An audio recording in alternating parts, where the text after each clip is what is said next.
Hi guys, welcome back to another video, and we're back with Gibsons, which to me, well, I imagine for a lot of you watching, especially from me being such an Eastman guy, is a massive like what are you doing kind of thing. Yeah. And just so happens that Steve is also with a Gibson, and also you got your Eastman before as well, so you're kind of coming at it from the same place kind of thing, really. Yeah. So I guess first of all, let's just touch on why SGs in general before we go into the specific models we've chose. And for me, like you'll know, massive fan of the Eastmans. They are my thing. And I continually go back and try Gibson Les Paul standards, most recently last week with the newest ones, just because I'm always open to the Gibsons being better than the Eastmans. Yeah. You know, because why wouldn't you want a Gibson if it was a better guitar? That's right. And I gotta say, I still haven't found their Les Pauls, the standards that is, to be anything like as close as. Not up to scratch. No. I know. But the SGs, for whatever reason, and I have said this before when I first looked at one of these guitars, probably a year or so ago, but for whatever reason, the SGs, they just seem to have, I don't know, something about them. It's like Gibson still make good SG standards, but they've kind of left the Les Pauls to the custom shop. I don't know. Yeah. And There's mojo in these, isn't there? yeah, there's just something about the SG that I think is still a great guitar, and I think as well great value. At the price point, I think it's amazing. You know. So yeah, that comes down to, you know, which SGs have we gone for then? So I've gone for a 2019, bought it used, Gibson SG 61 with the sideways vibrola, just because I think they look super cool. If I bring that in, you know, that you got the colour there, and that thing just sits. It actually balances out the weight quite a lot as well. However, it's probably one of the worst tremolo designs ever for stability. So this thing does nothing. It is there purely for show. It's got a Mojo tone vibro stop, I think is what they call it, plugged into there. So tremolo's there purely for show, but I think the SG61, particularly with the smaller pick guard and in this colour, be nice if it was a bit darker, but in this sort of colour, it's, for me, that is, you know, that's SG territory kind of thing. Yeah. So let's have a little look at yours then then we'll get into some sounds and stuff. Yeah, so the reason I bought this was because I wanted a guitar with P90s. And Right. I've never owned a guitar with P90s, believe it or not. So I thought, what route should I go down? I thought, well, I've got my Eastman SB, so that's the Les Paul taken care of. Yeah. I've got a really nice Strat. I've got a Sir. So I've always hankered after another SG. I've owned SGs before. I always loved them, but I always got rid of them as well.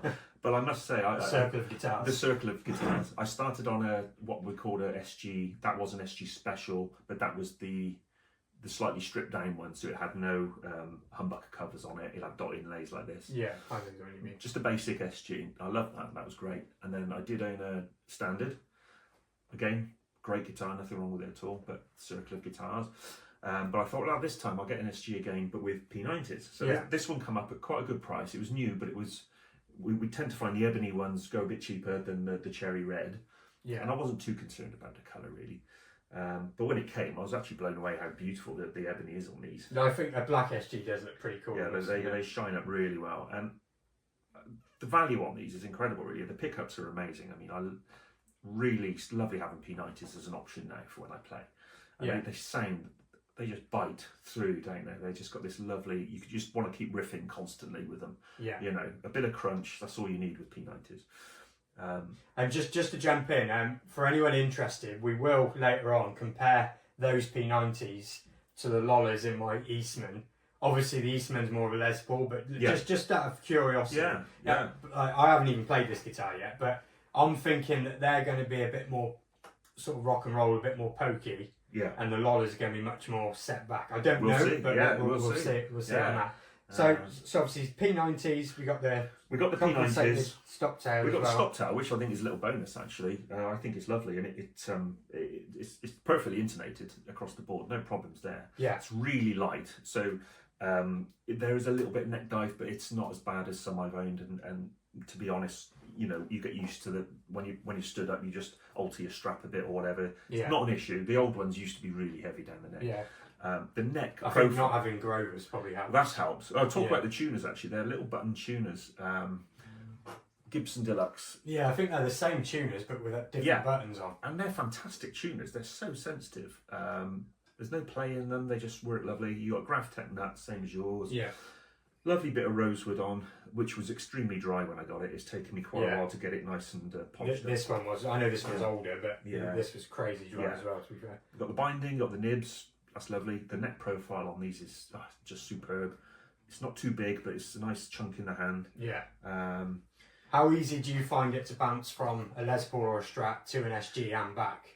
People always say, oh, it feels so long. Initially, it's weird. It is weird initially, especially when you're playing like an F chord down here. It feels like it's miles away. Yeah. But you adjust so quickly. That's what I was about to say. For me, you do have that, for sure. It's not unwarranted, but I reckon minutes. Yeah, and you can jump between them once your muscle memory kicks in. Yeah, it's really not a big issue at all. The only thing is, like, if I'm playing a Strat or the Les Paul, I usually start noodling in C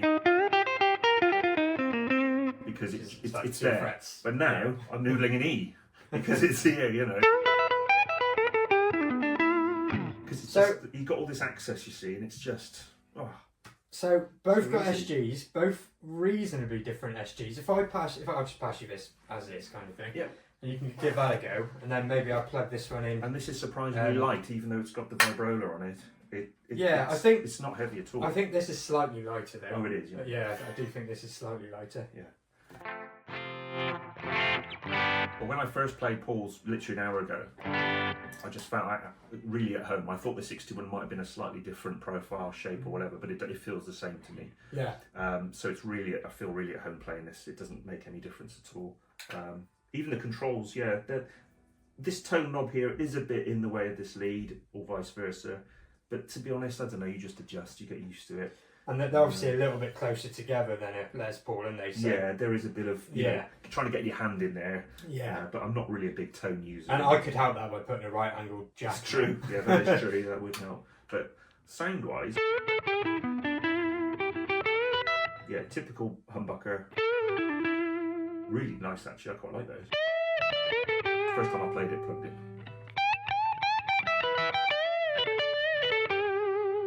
Really nice actually. Do you want a bit more drive or anything? I can. The light speed.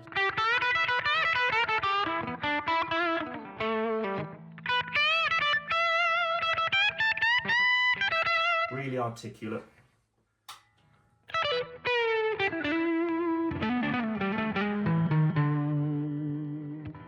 If I plug, I'm going to quickly have a go on yours for the first time. I'll plug it into the same rig just for consistency, I suppose. So let's start with the neck then. See, to me they are very, very familiar. Way hotter though. You can hear the output there. You had that on 10, yeah? Yeah, you did. Wow. God, they are hotter.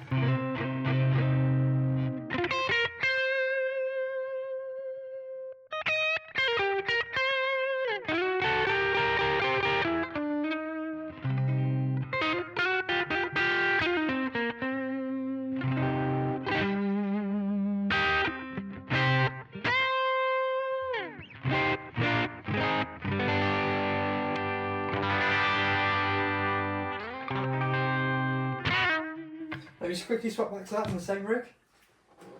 I'm just sort of taken back a bit by This is the first time we Yes, played it's these. literally We the wanted first to time wait until we were on swapped around, camera to do all this. So. Right, back on 10, literally everything the same down on the board. Wow. Much. I'm on 10, I've got to check this. That's like every guitar has a different output, but that feels like insane. Well, Give give us us the those humbucker. are 57 classics? No, not anymore. Yes, these are burst buckers, which I will come on to in a bit. Someone's been fiddling. No, they've changed them to burst buckers. They've changed them to burst buckers. In my ideal world, they would be the 57 classics, but right now, I'm just... I would have thought those would have driven me out more than these. And me.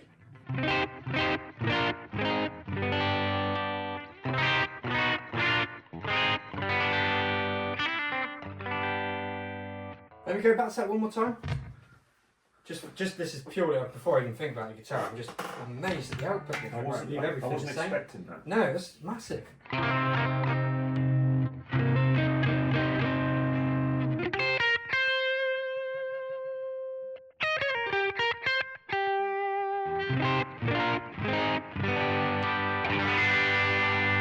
Same amount of difference. You give it a go back and forth as well. Might as well, like I say, we'll keep the same thing. Just for Keep that one. consistency. Let's do mine first then. And let's keep the settings the same. Let's go to C.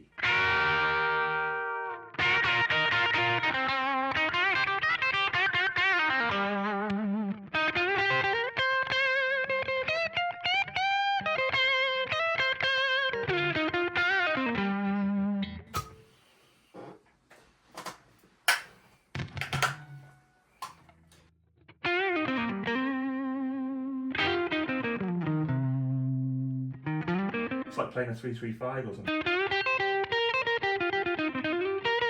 See, every video that me and Steve have done, which is quite a few now, we've been going for a couple of years, like, Yeah. and it's always off the cuff. There's no script. We never know what we're going I to turn do. up and he presses record. And I'm Literally. like, what are we going to talk about? And he's like, Literally, that's just how the videos are. They always go down pretty well, so that's what we do. works. But now and again, that'll throw a spanner in like this, where I'm Yeah. like, what? So I thought these were going to be really hot, push the amp more, and that was going to be more of a nice rhythm, With clarity. bit of crunch. Yeah. But this has turned into like a really mellow jazzer. It's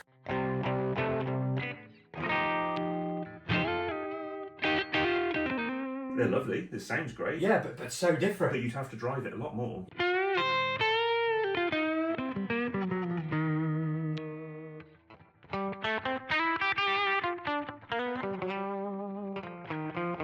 Right, let me play that again, but I'll Trust stack drives on it this time. So I'm going to stack on the green side of the protein, which is, I believe it's like a noble sort of thing. So we basically go from, you know, bit more boost.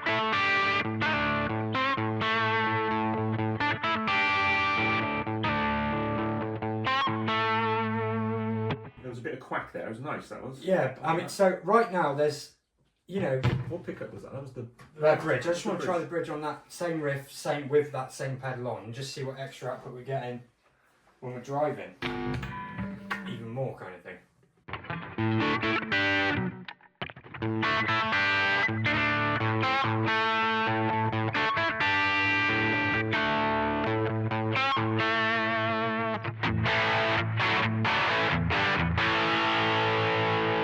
It's a great sound. That's why Pete Townsend used them.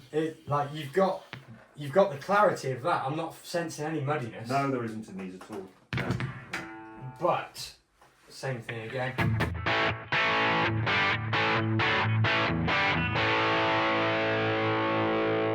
I can actually hear that more acoustically.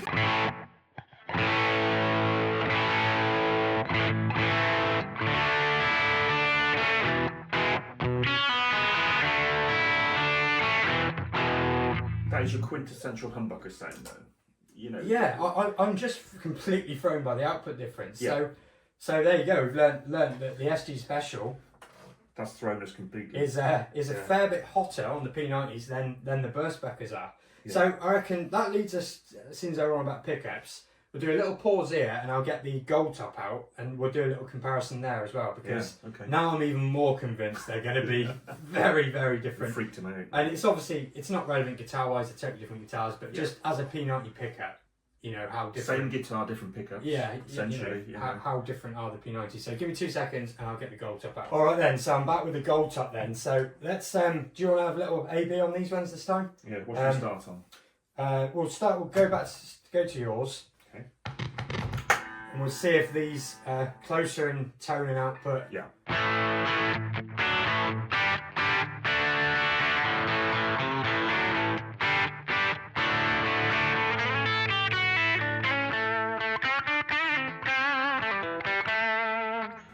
Let's do a little swippy swap. Everything's the same. That should be on 10 as well.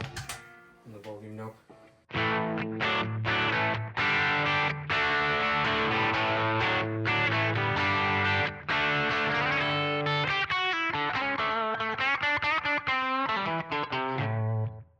They're Lower. closer. Closer, but I'd Closer say than these two. this is slightly lower again than that, I think. Oh, right, yes. Compared to the SG though. Yeah, completely different. So we've got Mollers in there. Yeah. Gibson P90s in We've got a here. similar tone, but I would say these are slightly lower output again.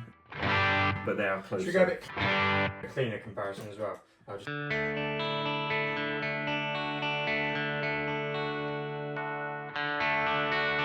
Just pushing it ahead. Yeah. Almost like the way the SG sounded with a boost on. Yeah.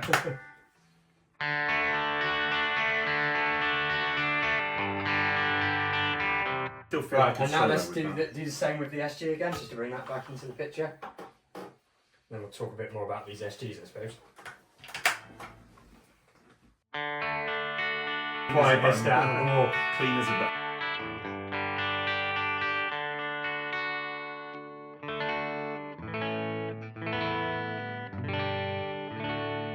Wow, there we go then. So pickup height wise, all the same. Really. Yeah, there's nothing extreme going on. So that's surprising. I didn't expect them to be as low as that. You know. So with the pickups on that, then I've been sort of going back and forth on them the last sort of week, where I really like the sound, and if that was the only humbucker pickup guitar I had, I'd be like wicked. Yeah, you just adjust everything else to exactly. But having the custom buckers and the antiquities in the other guitars, which output wise I think are closer to this, they're like when you think low output pickups, if you like vintage tones, you automatically like that. You want that. Yeah. But I think they're low even by low standards. Yeah, yeah. do you know what I mean? I do. Yeah. So me personally, I'm not sure if I'll look for some custom buckers or antiquities or peanut lollers, something more close to those, or whether I'll just leave them alone. I'm undecided on that. Yeah. But you know, these Gibson P90s, they don't lack any clarity. They're terrific pickups. Yeah, they are terrific. But they have got a lot more sort of balls to them. Than that. Yeah. So one thing I've noticed on here is the fretwork, and that seems to be, very, very good. To be fair, it was absolutely perfect. The fretwork on these bring it in a bit and let you see it. I've got the action stupidly low, really. You got the nibs as well for the special. There is no buzzing on that whatsoever. A little bit bigger frets on this than that. Maybe yeah, I definitely reckon so.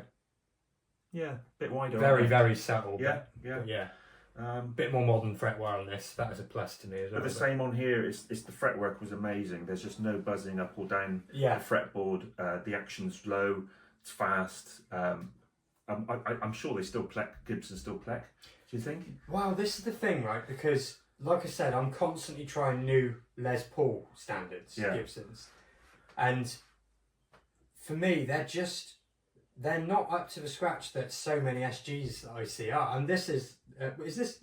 Did you say this was new? Sorry, I can't remember. It's quite new, but it's 3 years old, I think. Yeah, but like new, as in you're the first owner or anything. Yeah. And I don't know, like this is, think how much more affordable this is than a standard. Crazy. Yeah. And yet, to me, it's a better finished guitar than so many of the standards I keep going back to trying. Yeah. So I'm just confused as to why the SG. It's an amazing value Gibson. Yeah.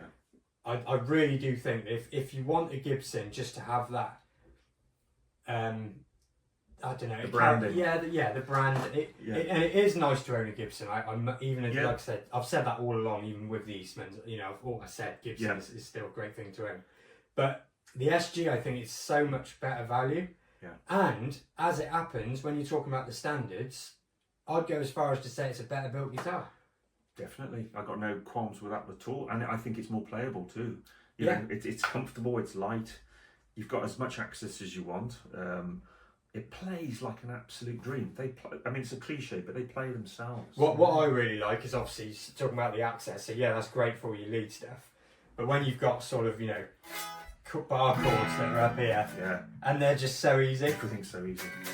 Yeah. There seems to be no compromise at all owning an SG. There's no reason not to own one. Yeah. Everything's perfect about them. It's all American. It's all good parts. It's all good electrics.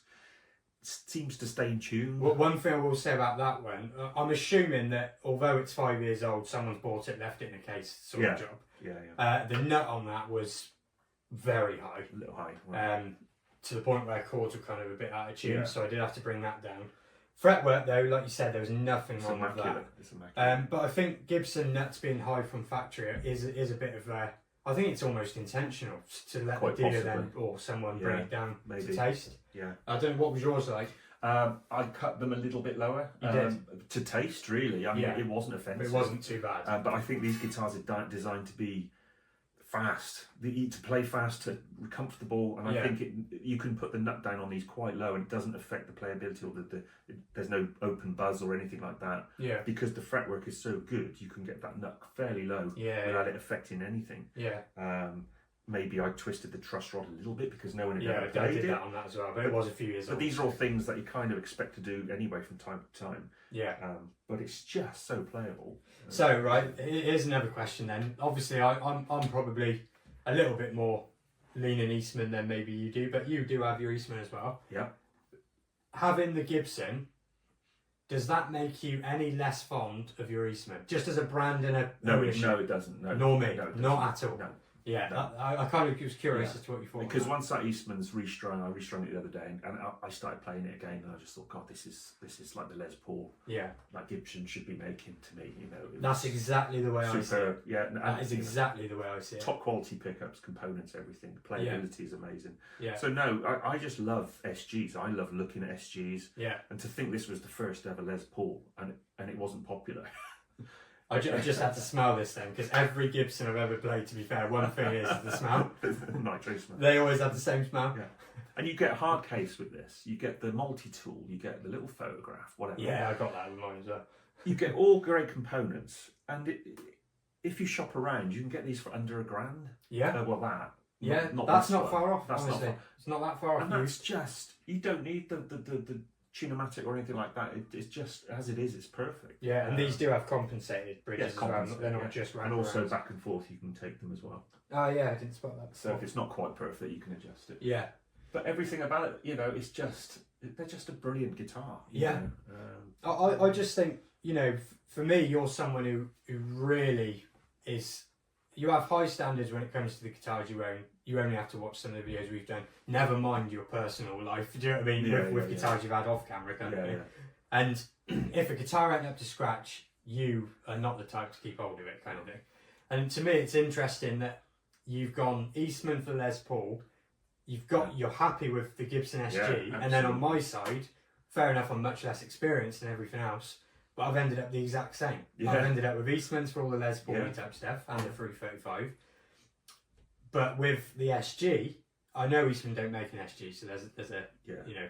But you know, at this price point, you've got the Gibson name. But I'm happy the quality of that is as That's high brilliant. as the Eastman. I came straight into Paul's studio. I played this.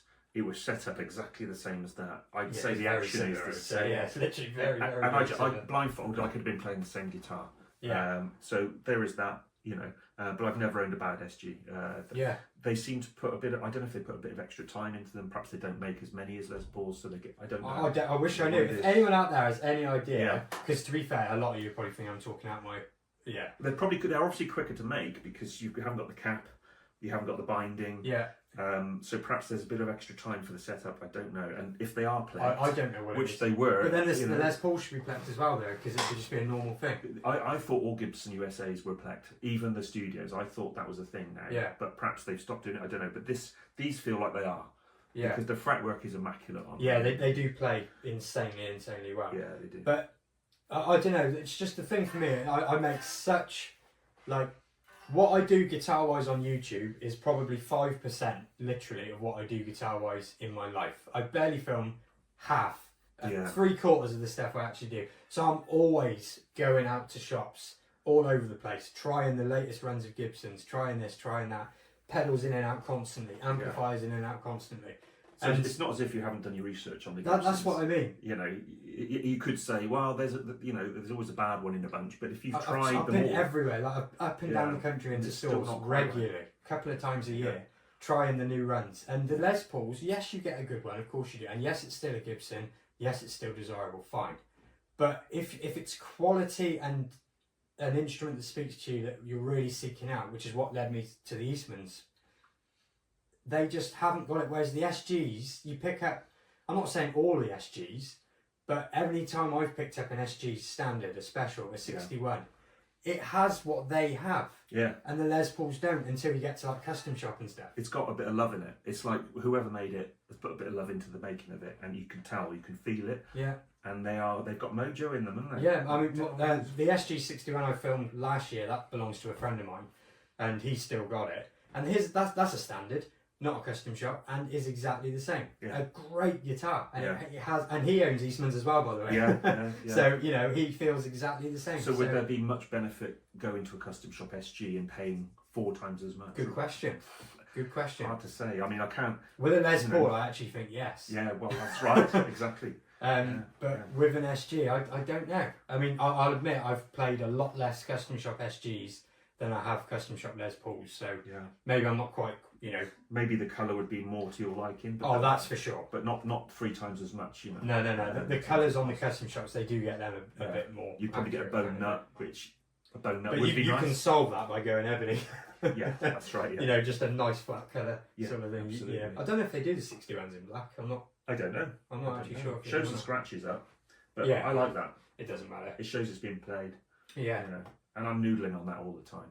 It's just so easy to play. I've got 9s on there, by the way, which is crazy light for an SG. Yeah. But you can do all your double bends and stuff. It's nice. It's nice. Yeah. Feels good. So there you go then. Hopefully you enjoyed our little chat about, well, both getting new guitars that are both SGs, different SGs, and also kind of where they sit with us and why we got them kind of thing. So the next video, we might have new pickups in this, we might not. I am 50-50 on it at the moment. I'm going to have to live with them a little bit longer, bounce back into it for... I think as a shelf for pickups, this is absolutely brilliant. You don't need to change anything on this. Yeah, But But if it's a case of just swapping these out for something a bit different, It might be that I end up liking the much lower output, the surprisingly low output of that compared to my other humbucker. And it gives you another dimension. So you've got a guitar with something that does something a bit different. It just goes that bit cleaner, and that's right. Yeah. So I don't know. I'll live with it on that, and I will come back to deep diving a little bit more into this guitar, I'm sure, in the future, because it is mine, so it'll be hanging around. Yeah. So thank you very much for watching, and thanks for bringing over another no problem. another new guitar, and we'll see you again very soon.